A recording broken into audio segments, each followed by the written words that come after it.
What is this, Columbina? Are you deliberately testing my patience threshold? Right? If you're Paulownia! will you still invite? Yes, I think you will. Bye-bye. Dear Sandrone.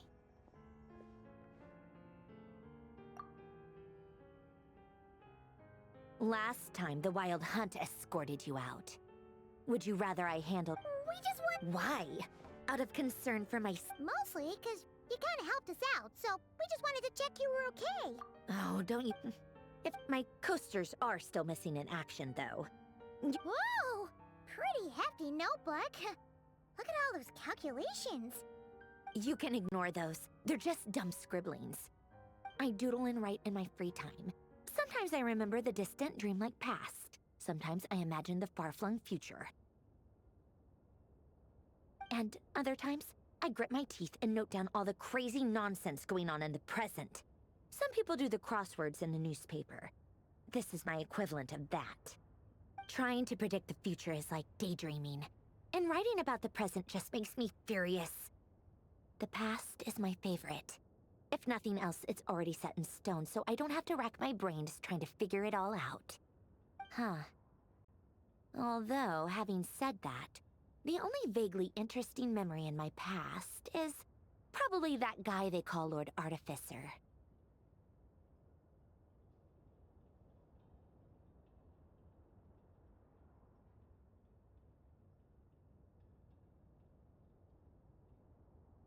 Who else? Pretty much all the mecha in Fontaine are his personal handiwork. Wait, are you saying you know him? Like, personally? As a friend? I mean, I guess we were friendly enough. Yep. In fact, I'm probably the only normal person left who knew him at all. We used to chat occasionally back when he was still around. Before he passed away, he asked me to destroy all his manuscripts.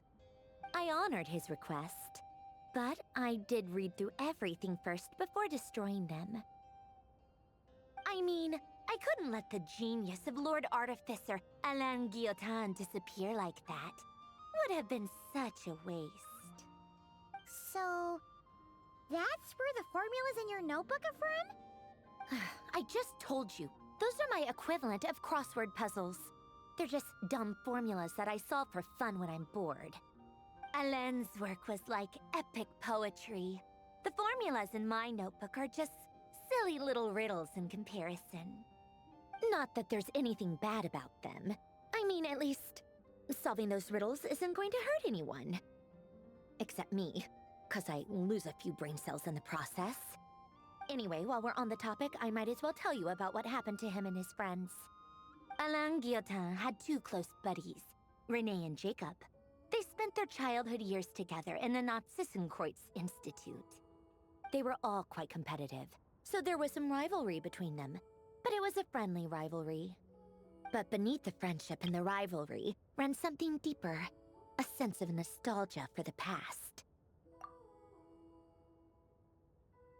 Unfortunately, childhood would end, the prophecy would come true, the apocalypse would arrive, and the future would never be.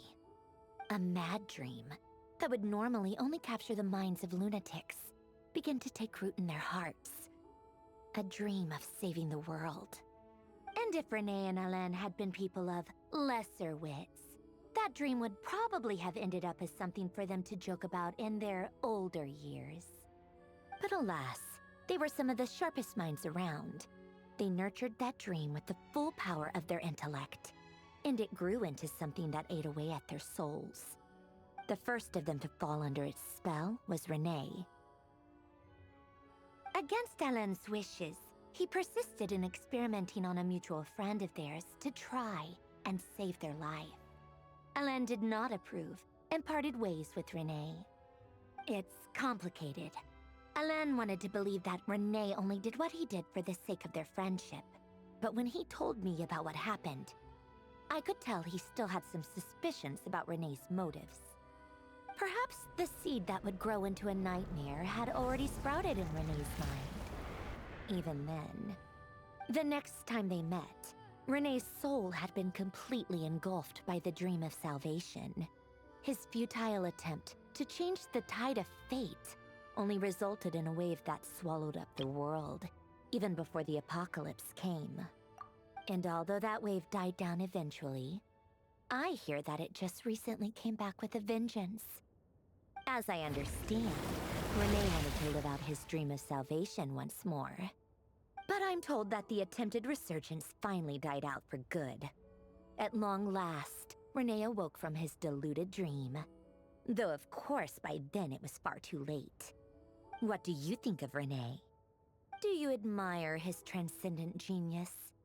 His view that any price was worth paying to achieve the lofty goal of saving the world? Or do you despise him? Dismiss him as an evil madman who wrought havoc on the lives of everyone around him as he pursued his delusional dream? Same difference, really. Just a matter of perspective. What a cop-out. But I suspect you'd have a more incisive and insightful answer if we dug into it further. I don't like fanatics who give up their whole lives for their ideology. Nor do I like fools who let their delusions take control. Maybe I could understand if Rene had just been an ordinary person. But he had a sage-like intellect.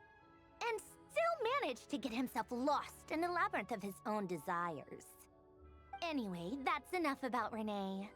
Now, moving on to Alain Guillotin, the Lord Artificer. He managed to put a stop to the first storm whipped up by Rene. But after that, Alain lost his friends and family. To his credit, I suppose, the loss of his family and friends was purely a tragic accident. It's not like Alain sacrificed them for his cause or anything. After that, the only thing supporting his work was the same dream that had dragged his closest friend down to the abyss. But although the desire to save Fontaine drove him to found the Fontaine Research Institute, Alain continued to reject any form of transcendental knowledge or power. He was suspicious and fearful of it, having seen the way it had affected his closest friend. I think that formulas and machines derived solely from human intellect were the only thing that gave him a sense of spiritual comfort. Yet Alain's intellect was simply too great. It barely left him space to breathe in his lifetime. Once he realized that the end of his life was approaching, he finally accepted the truth. The Nazissenkreuz Institute needed someone, and a human being, to see its story through to the end. He quit working on his formulas, trading them in for the fairy tales that had played such a formative role in his childhood, but which he barely touched in his adult life. He told me that the director of the Nazissenkreuz Institute used to read those fairy tales to the children as bedtime stories. Apparently, they worked wonders at sending kids off to sleep. I think that all he wanted at that time in his life was to be able to sleep deeply without being plagued by depression. By that point, nothing else really mattered. At the very end, he laid down to rest in the ruins of the former Nazissenkreuz Institute orphanage, while the Fontaine Research Institute he had founded continued tirelessly with its work. Many years after that, tensions over competing dreams would once again cause a rift, this time between members of the Fontaine Research Institute. But the actions of those fools had nothing at all to do with Alain. And that is the story of two people from the Nazissenkreuz Institute who both wanted to save the world. One went all in on his fantasy of salvation without ever looking back, and ended up calmly sinking to the bottom of the deepest sea. The other sought desperately to burn bright in his life, even though he wasn't sure where he was going. I do sometimes wonder, why is it that people like them have such grand hopes of saving the world? Even the grandest tree starts as a tiny seed. So perhaps, for each of them, their mission to save the world began with a very simple desire: to save themselves. They were young children with friends and family who mattered to them, desires to explore the meaning of life, ambitions to have a successful career. They didn't want to see all of that taken away in one fell swoop. Or maybe they just wanted to find something to anchor themselves within the chaos, to stop them getting quietly swept away by the storms of life. But instead, the search for their own salvation took them down the rocky road laid out by fate. Do you think the desire to save oneself is enough of a justification to try and save the world?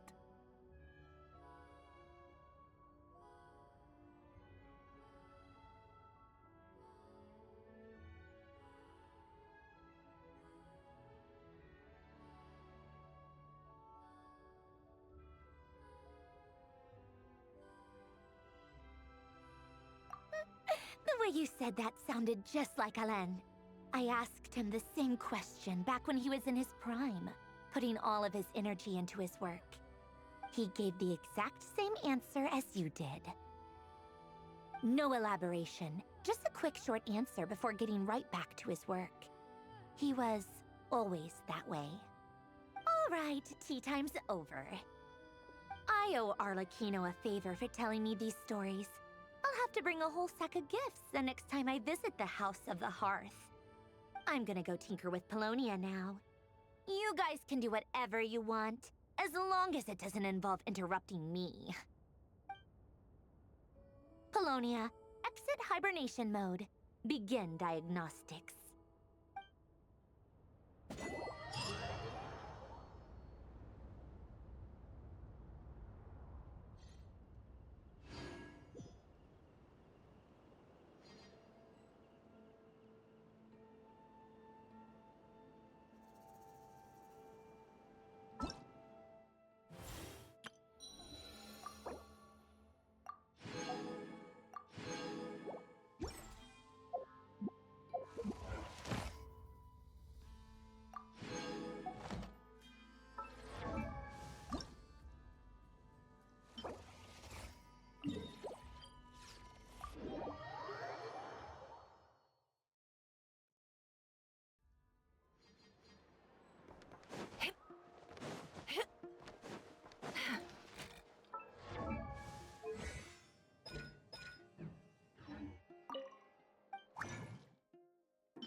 all adds up.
Add Astro.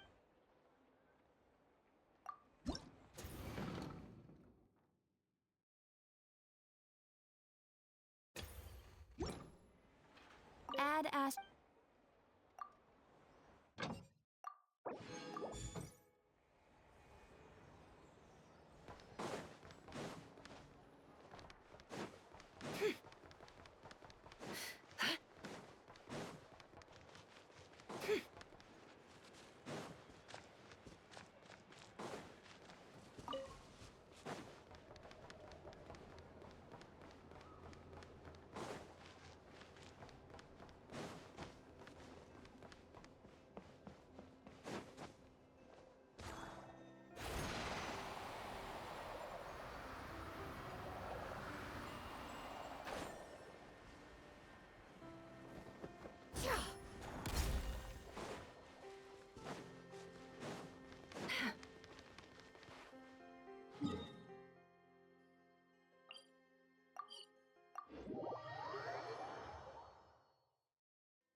Can't hide the truth.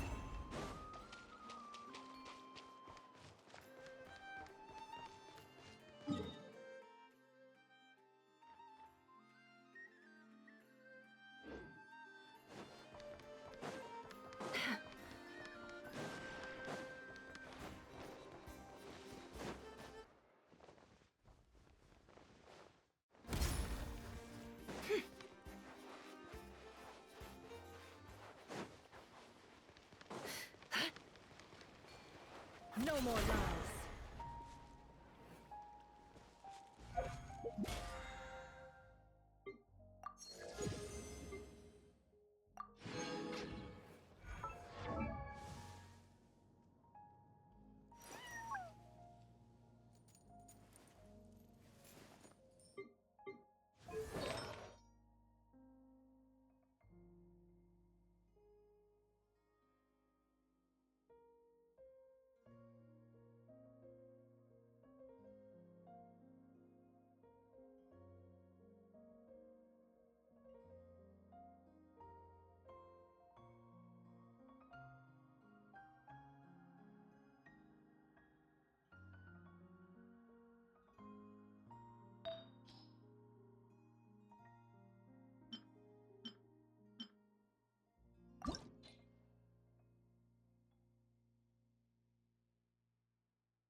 Emotions are like a raging torrent that surges through the mind. More often than not, if you try to hold them back, you'll be swept away by their unstoppable force. And if you try to ignore them entirely, you'll end up tearing yourself to pieces.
Don't trust your eyes uncritically. People only see what they want to, so don't be your own fool.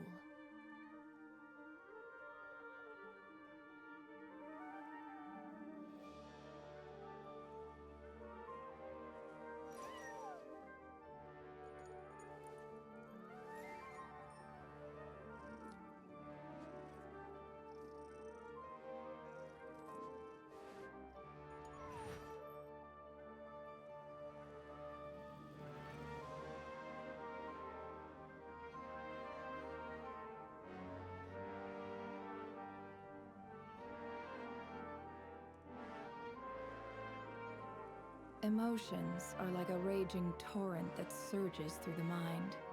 More often than not, if you try to hold them back, you'll be swept away by their unstoppable force. And if you try to ignore them entirely, you'll end up tearing yourself to pieces.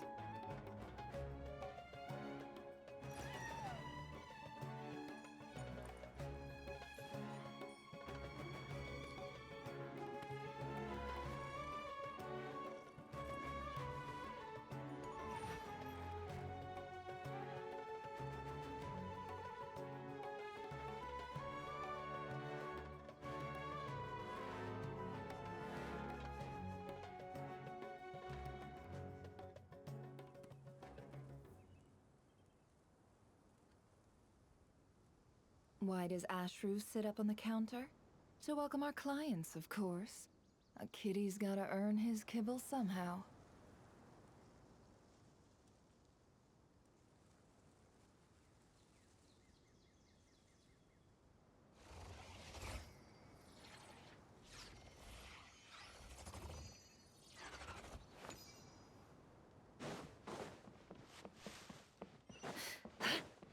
Can't hide the truth.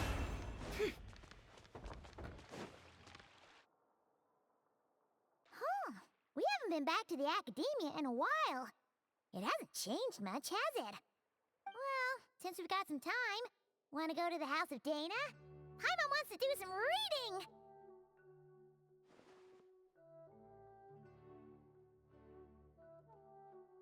Ha! So you noticed! Well, you're too late. The Paimon you know and love is no more.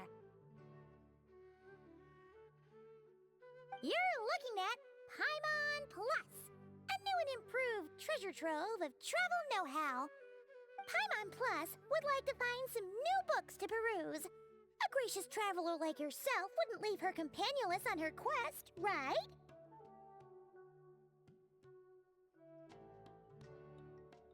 Come on, this way!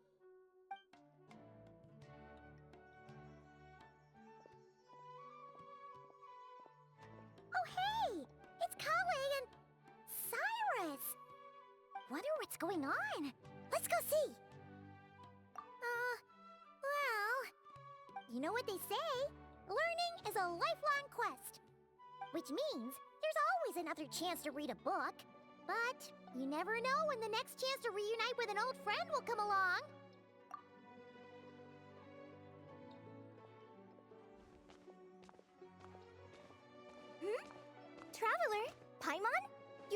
Sumeru? Oh, hello, you two. It's been a while. Looking to spend time with some old friends? Yep. We saw some familiar faces, so we came to say hi.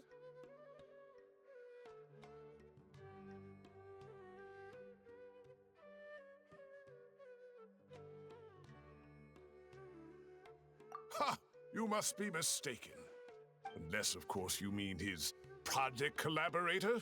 Because that is far more accurate. Nephis, that old coot, should thank his lucky stars he has me on his team. Which is something he'd never have the courage to say to his face. Well, Paimon's glad to see you in such good spirits, Cyrus. Must mean things are all good here in Sumeru.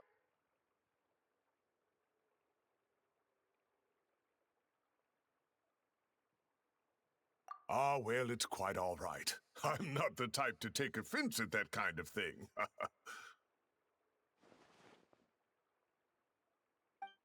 You definitely are. Anyway, what were you and Kale chatting about just now? Ah, that. Well, it was quite a spontaneous meeting. I was leaving the sage's office when I spotted Kole in conversation with a Mahamata, and it looked serious. I thought something bad might have happened, so I hurried over as soon as the conversation ended. But as it turns out, our Kole is moving up in the world. The academia even hired her as a consultant. Wow! That's incredible! Oh, it's nothing, really. Look at that, so humble. Takes after me, she does. Not at all. Not at all. No, wait. I didn't mean that to sound like I don't think you're humble, Mr. Cyrus, because of course you are. I just,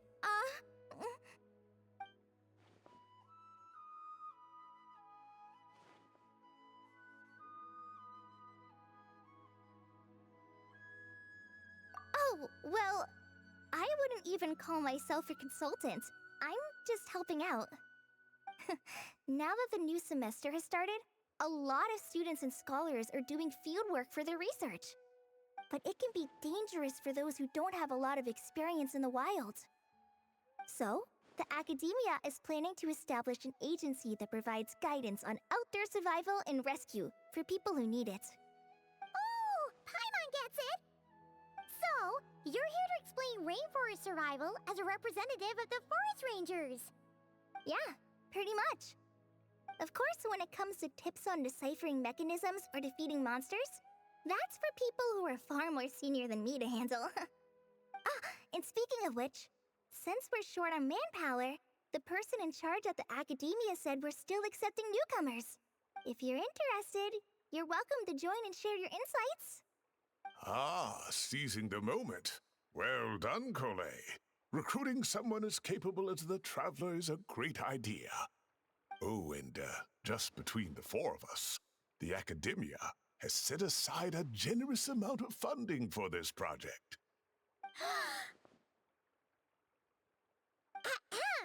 Well, since Kale's thrown her hat in the ring, we should help out too.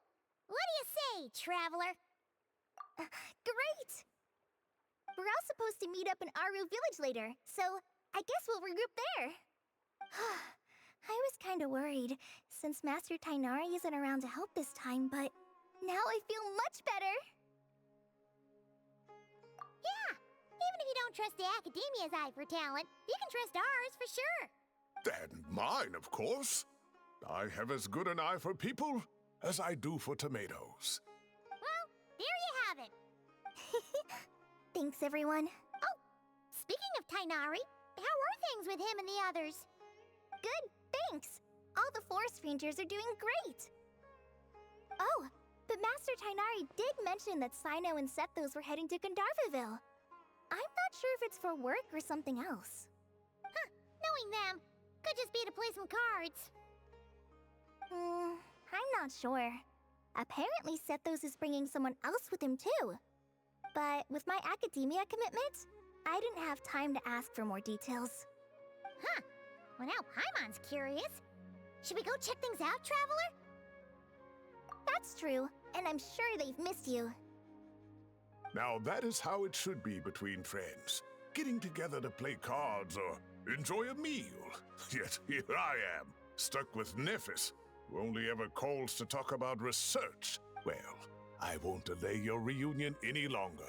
Until next time. Goodbye, Mr. Cyrus. Take care. Alright, I should probably get going too. See you later, guys. Come find me in Aru Village when you're ready.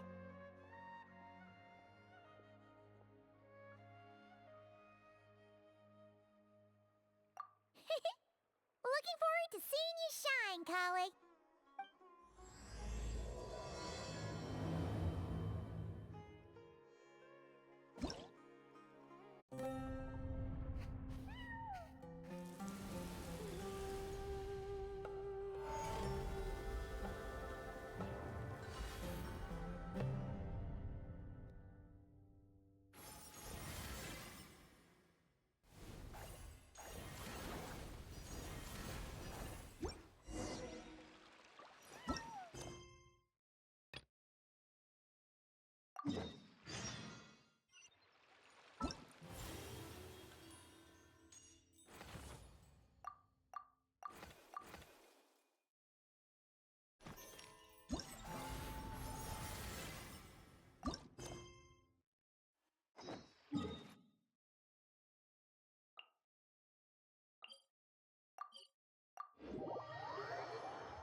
Traveler, Paimon, over here! Welcome to the home base of the Fieldwise Center. As you can see, the core projects are already up and running, so we can get to work at any time. Huh. This feels like one of those places light novels talk about. You know, the adventuring hubs where rookies gather to take quests and stuff. Oh, and almost like a school festival at the same time, with everyone getting together to learn and then forming teams to hone their skills. It's so exciting! Well, this place isn't quite as decked out as a school festival, but Master Tainari said the Academia plans to be generous with the resources. Anyway, before students and researchers head out on dangerous field missions, they can come here for advice and emergency training. We even have professionals on staff that can join their teams to serve as guides or safety personnel. Yeah, you can think of it like a forward operating base, equal parts theoretical training and field practice. We'll familiarize new recruits with potential challenges in the wild and take them through drills so there's no reason to panic during the real thing. Amber, you're here too? Surprised? I know I was. I'm off duty right now, so I was planning to just drop in on Kali for a bit. But I didn't realize how busy she'd be. I'm not the type of person to sit around and watch, so I decided to be her assistant. Sorry, Amber. I didn't mean to put you to work during your time off. Don't worry about it. A little relaxation balanced out with some fulfilling work is a great vacation in my book. Plus, I've learned a whole bunch of stuff too. And I got to see the Traveler in Paimon again. I mean, it just keeps getting better. We should have a giant feast once we're done here. How does that sound? A feast with the first friend we met in Sumeru and the first friend we met on our whole journey. Oh, that sounds just about as awesome as a giant plate of sticky honey roast. All right, down to business then. Kale and I are in charge of the Scouting Speedsters project. The focus is using devices and machines to pass through hazardous areas, survey terrain, and get details on potential threats. Plus, Amorta research indicates that during dangerous situations, having the support of an adorable companion can help set adventurers' minds at ease and prevent excess nerves. So, we took inspiration from Cullen Anba and Baron Bunny to create 2 scouting devices that are both adorable and useful. Cullen Anbot and Bar Drone Bunny. So far, feedback has been pretty positive.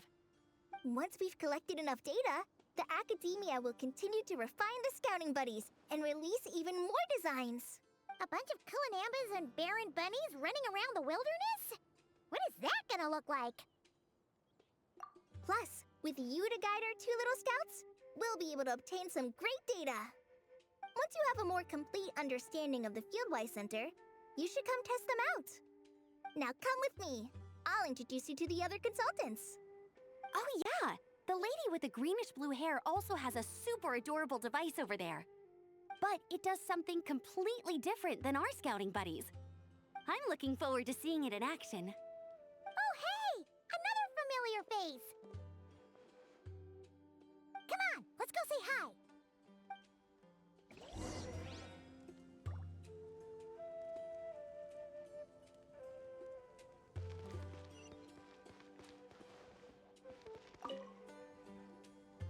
It's really that popular. The internal locomotion mechanism is clever enough, and the execution on the terrain recognition, remote control, and weight detection modules isn't bad. But the appearance... it might as well be a doll for a child. No, this won't do. Madame Farzan, great news! The Traveler and Paimon agreed to join! The Fieldwise Center just leveled up big time, huh? Hello, Madame Farzan! We're here to help! Well, look who the cat dragged in. Excellent job, Kale. Snagging 2 top experts with undeniable adventuring expertise. Now the League won't be able to say a word, no matter what kind of feedback I give. Now tell me, what do you think of this puzzle, pal? Whoa! It looks just like you!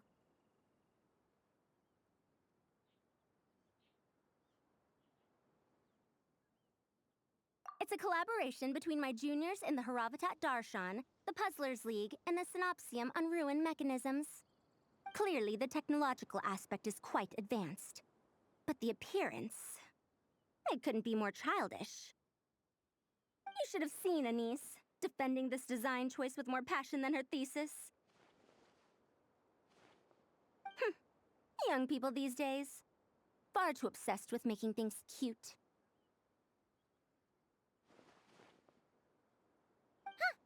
Paimon kinda likes it. Kali and Amber were just saying how cute companions can help adventurers stay calm. With a doll that looks like you by her side, Paimon thinks she could go adventuring in a super dark ruin and not even get scared. Well, that line of thinking does have merit.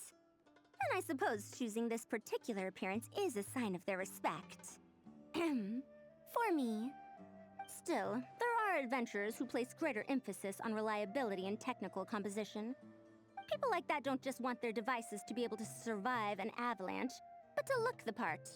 And for their appearance to reflect the high-tech composition. The fluffiness of this puzzle pal, on the other hand, doesn't give the impression it would be a reliable or formidable device. The appearance may even be distracting. Now picture this.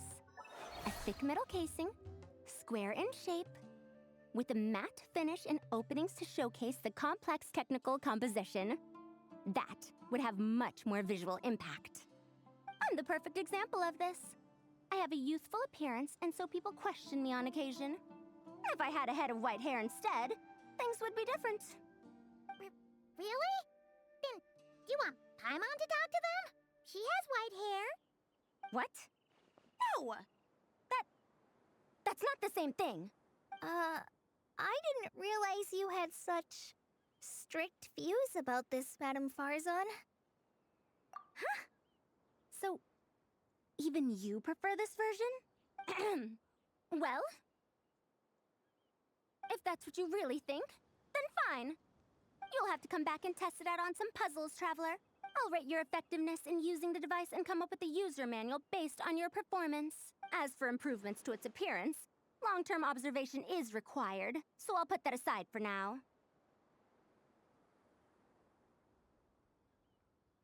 I've already selected a few of the most suitable domains, so we can begin the puzzle-solving process at any time.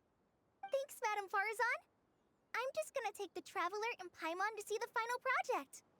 But it shouldn't take long. Don't worry, Kale. You're the one in charge here. Just make sure to pace yourself. Once things calm down, come over to see me and we'll have a nice chat. I'll even treat you to some snacks from back in my day. Snacks! Paimon's in! Paimon's in! Thank you, Madame Farzan. I'll bring a few boxes of floral tea as well.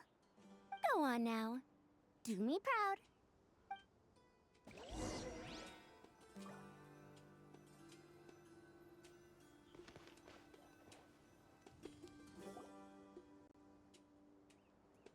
This last one is a long-term project we're calling the Security Division. Thanks to General Mahamatra Sino, we've been able to bring Dia on as the instructor and Candace as the coordinator. They're putting together a combat test right now, but they should be back soon. Hey, looking for us? Guess we showed up right on cue then. Wait, the Traveler and Paimon are joining as well? That makes things a whole... Sorry for keeping you waiting, everyone. But we managed to bring back some good intel. Intel? Huh, this is starting to sound intense. Of course. What better way to protect the students than to sweep through the desert and rid it of all potential dangers? Not a bad plan, right? You in? Not the best time for jokes, Dia. Besides, when it comes to striking down danger, the Traveler is a man on a mission. He might take you up on that offer. Defeating anything that might pose a threat? Oh, even if the Traveler worked non-stop, that could still take years. We'd have to stop traveling. Oh, Paimon doesn't even want to think about that. Time would be the least of our problems. Some dangers aren't visible to the naked eye, like the scorpions burrowed underground or the terrifying raptors sleeping in the trees. You can't get rid of them until they jump out to attack you. For situations like these, we'd have to combine Madame Farazan's recommendations with Amber's approach to scouting, calculating our chances of encountering enemies and our expected operation times. Whoa, whoa, whoa, pencils down, everyone. That was just a joke. The Security Division's goal is a lot simpler, actually. We're just here to ensure that fieldwork teams include trained combat personnel. Some of this work has been entrusted to the Blazing Beasts and other mercenaries, but members of investigation teams who pass the combat test can also qualify. Before an investigation team is allowed to head into a dangerous area, the group must include at least 2 professionals who have passed the assessment. And Dia and I were just out collecting intel on the best place to hold the test. We found a domain filled with monsters and bandits of all levels. Hopefully, they don't mind us borrowing their stomping ground. Oh, so we just need to supervise, right? That's right. Participant safety is our utmost priority. So we'll organize a group of capable personnel to take it in shifts. We still need to figure out our testing metrics, though. Fighting is different from an actual exam, and there's no one right answer. Mercenaries like me, we all have our own style. That's not a problem in actual combat, but when it comes to teaching, we tend to stick too much to what we're used to. So, we need someone to give us a baseline. Someone who has the experience, but also takes a more flexible approach in combat. Yeah, based on what you just described, the Traveler seems like the perfect person for the job. Great. Working with you is always a pleasure, Traveler. Smooth as butter on a steak. Don't forget about compensation for the Traveler and Paimon, Dia. You agreed without doing the math first. Ah, it's fine. We'll just split the funds Kale wrangled for us, 20-80. 10 for me, 10 for you, 80 for the 2 of them. Wait, we're getting 80%? Don't sweat it. We're just in charge of the long-term operations. You're the one setting the metrics for the whole thing. So, I think we got the better end of the deal. We've talked about a partnership in the past, haven't we? Well then, consider this the perfect place to start. Then I'll draw up a detailed overview of the compensation so it's clear for everyone. That'd be great. And don't worry, Miss Candace. About that piece of land you're leasing to the academia, the one used for grain storage, I managed to get them to agree to a 30% increase in their rent payments. Oh, thank you. Those funds will go to fixing up some of the village facilities, which should make for a more comfortable experience when investigation teams stop there in the future. All right, We should finish up our arrangements for the combat test. Stop by our station when you're ready, Traveler. See you soon. Oh, you sure are the beating heart of this operation, Kale. You brought the whole gang together. Oh, no. I'm just doing what I can. I still have so much to learn, so much work to coordinate. But for now, let's just give it our all. You bet! We'll make the Fieldwise Center the best it can be!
Hey, ready to do some qual- Wonderful. Just don't forget to pace yourself. Yep, all you gotta-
Sakura Swirl! Whirling Snow! Shia! Take flight! Allow me! Wind Strike! Do your master's bidding! Kamisato Art! Sumetsu! My apologies! Fallen leaves, adorn my... Obey!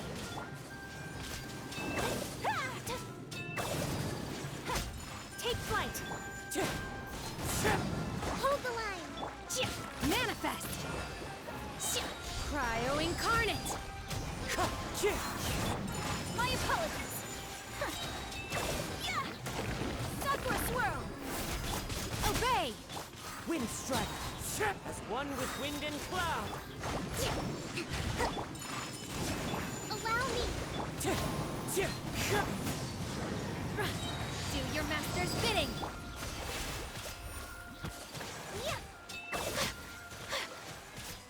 Whirling Snow! One with nature!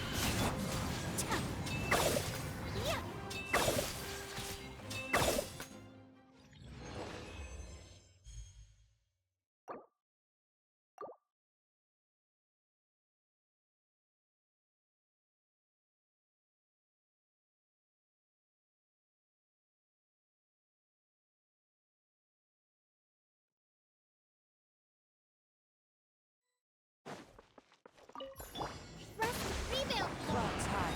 The birds... Cryo Incarnate! Manifest! Embrace the ice! Take flight!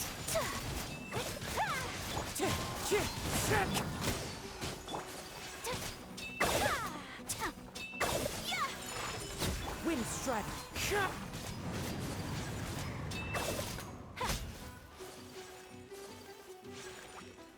Allow me!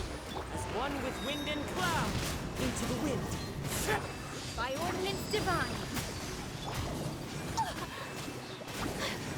Sakura Swirl! My apologies!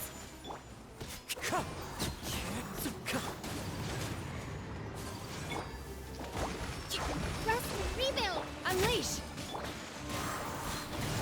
Clouds high. The birds...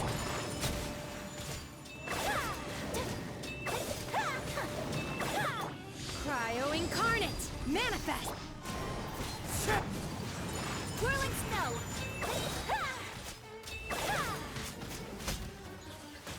Allow me! Wind Strike! Take flight! Embrace the ice!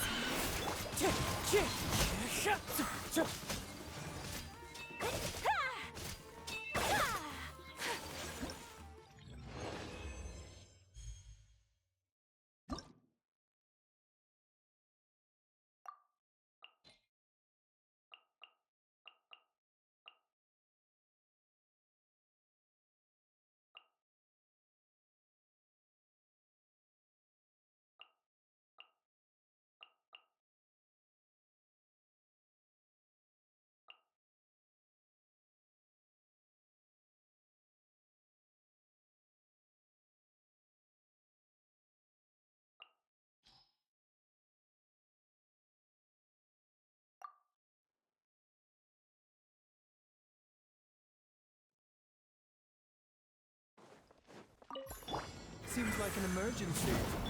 Shower me with praise! Let my name echo in Fallen leaves, adorn my night!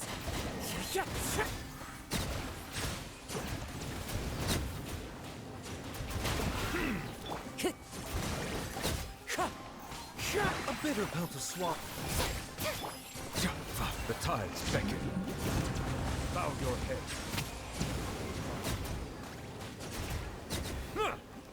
Wind Strike!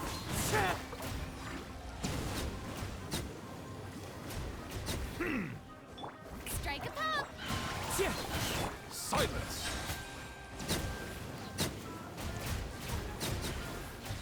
Be sanctified.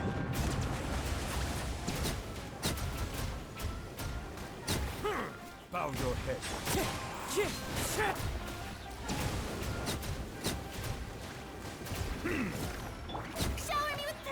taking a turn for the better. The doctor will see. Time to go. The wind knows it.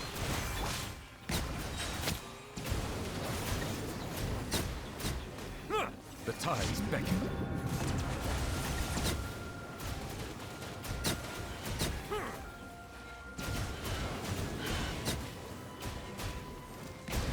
Wind strider. Strike a pop!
As one with wind and cloud. Hear the echoes of the valley! Fire! Well, with fire. Hey there! Feeling lucky? Hiya! Ha! Clouds high. The birds call. Let the world collide! Let the mountain's veins boil! Fire! Well, this one's got your name on it!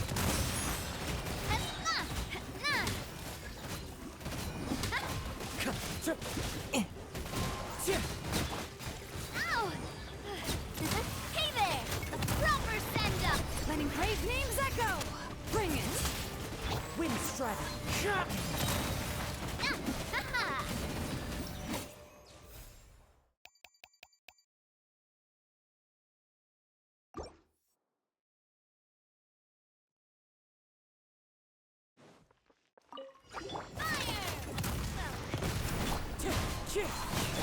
Strike a pop!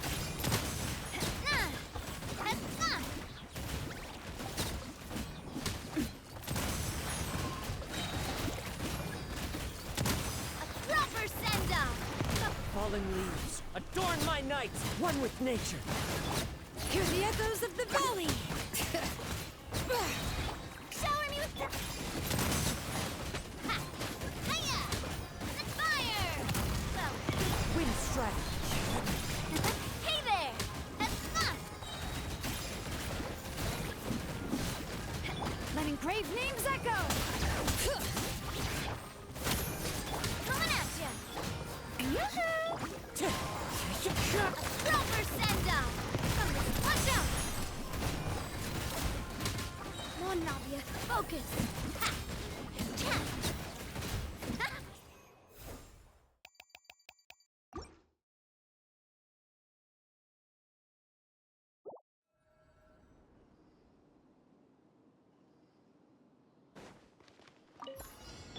Trust and rebuild! Leave this place with one heart.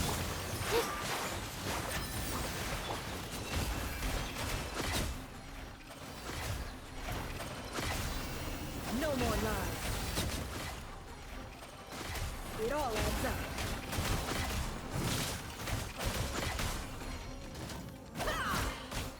With all my strength!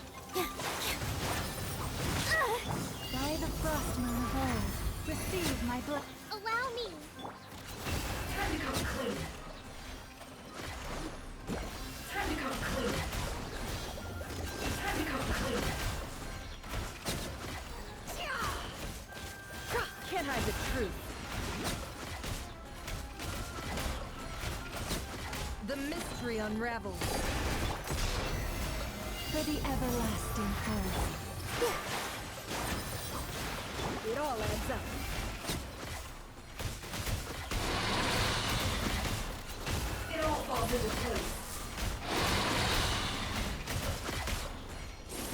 begin.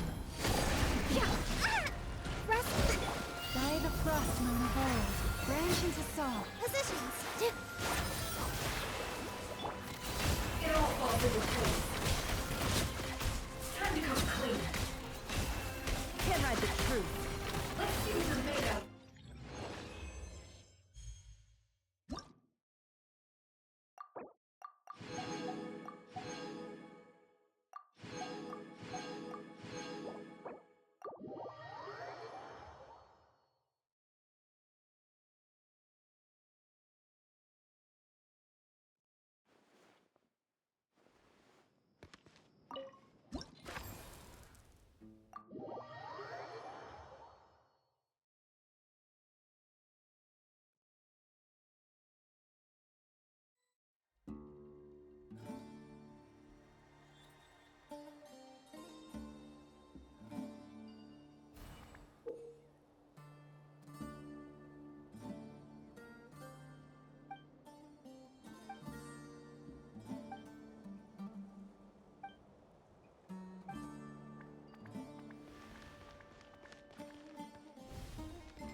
Hey there. Our two scouting buddies are tuned up. Nice.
Emotions are like a raging torrent that surges through the mind. More often than not, if you try to hold them back, you'll be swept away by their unstoppable force. And if you try to ignore them entirely, you'll end up tearing yourself to pieces.